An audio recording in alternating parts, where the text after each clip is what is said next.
का मराठ्यांच्या आमच्या आजोबाला पारावर जर गावात बसला त्याला वाटून नाही का माझा नातू अधिकारी झाला, माझी नात अधिकारी झाली, माझा मुलगा झाला, माझी मुलगी अधिकारी झाली.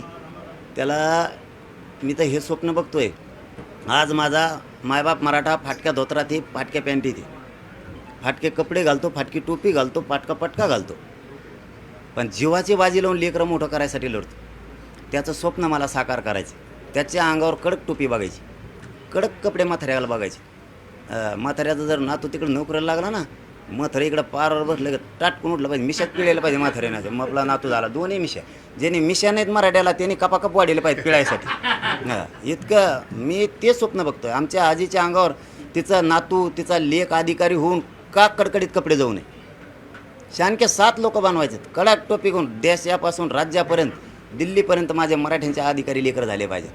हे स्वप्न साकार करायचं.